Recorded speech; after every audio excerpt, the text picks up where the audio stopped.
Well, it changed once again. The $1.5 trillion spending bill Congress is currently working on. Also, what 6 Democratic governors are calling on Congress to do. And another extension? I have all of these updates for you in this video. Let's get into it right away. But if you haven't done so yet, or if you're new here, make sure to subscribe by hitting that button right down below the video. Information continues to change very, very rapidly right now. I'm watching everything closely. I'm breaking it all down into these short videos so that you can get the latest details hot off the wire each and every day as this information is being released. So again, thank you so much for joining me. Subscribe down below if you haven't done so yet. And let's jump right into the update. All right, so let's quickly talk about what Congress is doing right now in regards to the $1.5 trillion spending bill that they've been talking about what seems like forever. So anyway, there have been some more changes to this bill, so let me tell you what's going on with this thing. So first off, the House of Representatives is supposed to be voting on this bill right now, like today, this afternoon. Well, as of this recording, I have not seen any votes on this yet, but they said it will be coming today.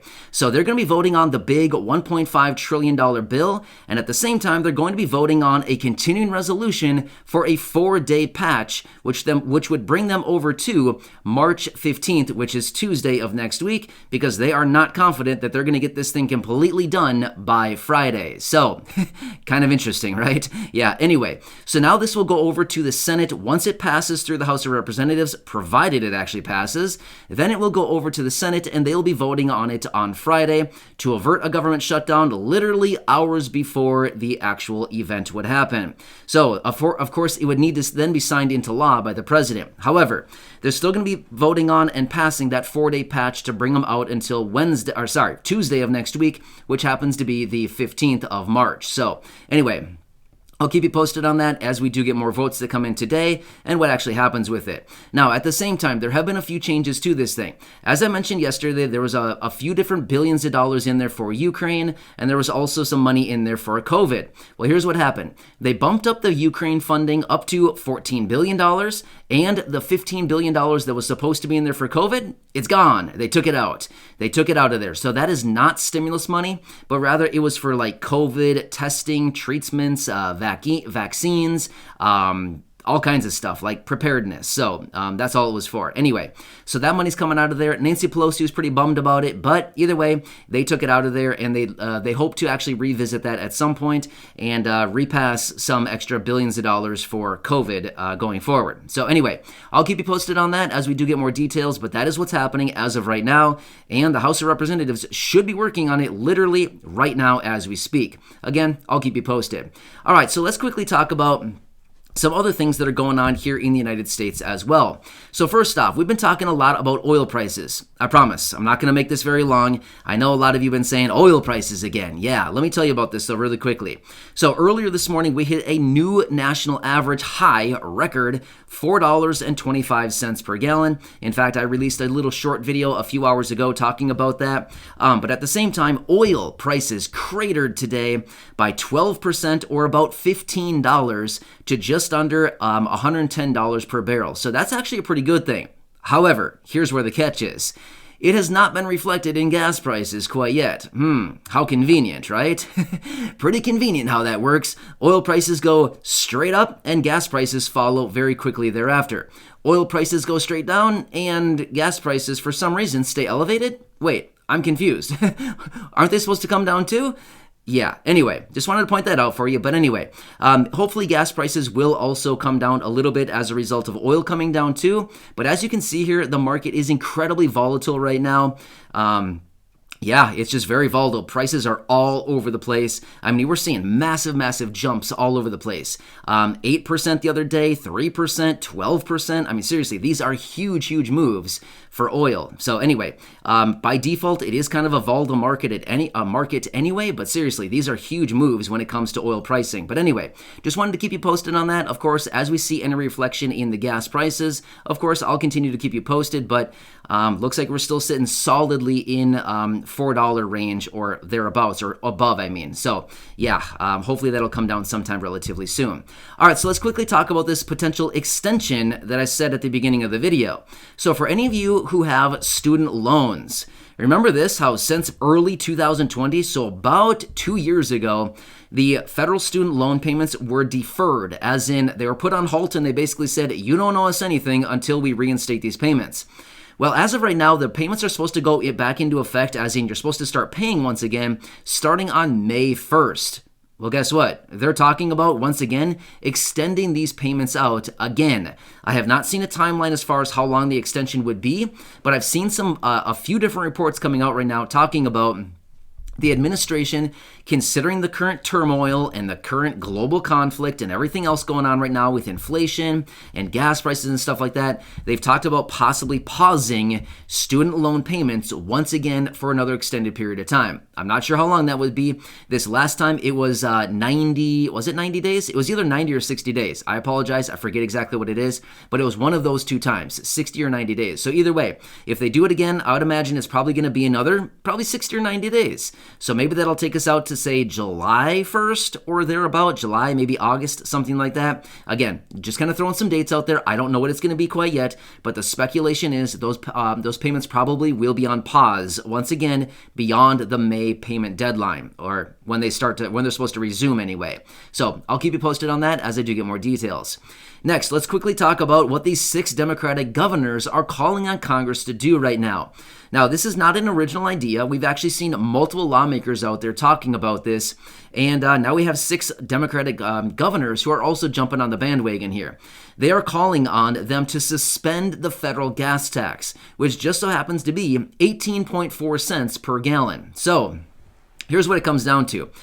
Just essentially in the last 2 days, gas prices have jumped they've jumped 15 cents in the last 2 days alone. So essentially what they're asking to Congress to do is to suspend the federal gas tax, 18.4 cents per gallon through the rest of 2022 until 2023.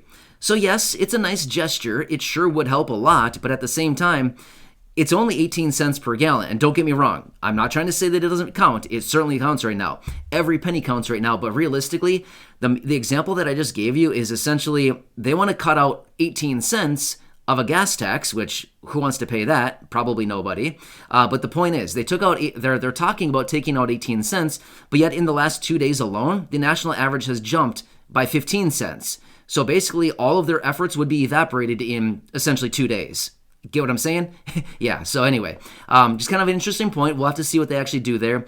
But what would be really nice is, again, if not only the federal gas tax was removed, but also the state gas tax were removed. But at the same time, we also need to remember this too.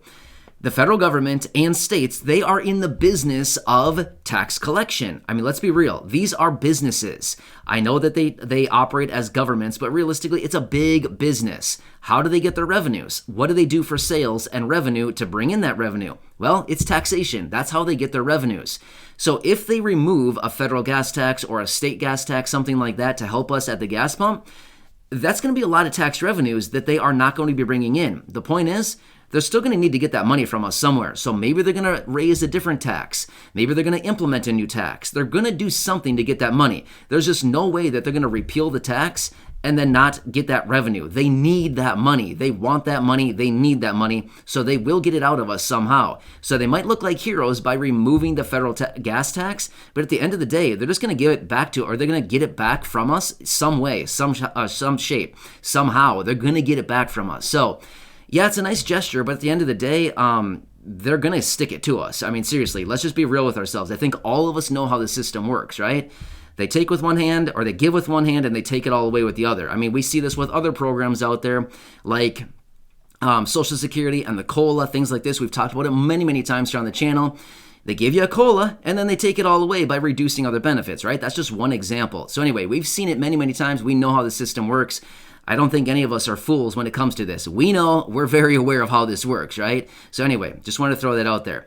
Also, let's quickly talk about something else. I think this is a little bit funny, but just want to throw it out there because I thought it was very interesting. So apparently President Biden and the administration have been reaching out to Saudi Arabia and the UAE, United Arab Emirates, to speak with the leaders. Well, guess what? They denied talking to President Biden. So he wanted to talk to them about the ongoing situation between Russia and Ukraine. But at the same time, here's what's interesting. Apparently, these same leaders of Saudi Arabia and the UAE Apparently, they answered the phone calls from Vladimir Putin, but they did not answer the phone calls or the calls from the administration to have a talk. So, I don't know, kind of interesting. They pretty much just denied President Biden. So again, not trying to make fun of him. I'm just simply saying it's kind of interesting and kind of funny at the same time that other leaders of nations have basically just said, hey, we don't want to talk to you. So not really sure what was going to happen there with those conversations. But remember, too, the president has been trying to get in contact with Saudi Arabia, and he maybe even is going to be planning to go over to Saudi Arabia based on some reports I was talking about the other day to possibly try to work out some kind of agreements for having them pump a little bit more oil for us. But then again, they're not really open to that idea all that much. So we will see what the president actually does here over the coming months and see if he actually goes over there. But the oil situation is something that needs to get handled almost like right away, not in a couple months. So why he's planning on a couple months from now, I don't really know. Kind of confusing. But anyway, these are the updates that I have for you as of right now. Of course, as I do get more information, I'll be right back here for you with those updates and to help you out in any way that I can. So subscribe down below if you haven't done so yet. Share this video with your friends, family, social media, and go back and check out any of the other 2,200 plus videos right here on the channel. Enjoy your day. Thanks so much for watching, and I'll catch you again in a little while. I'll see you.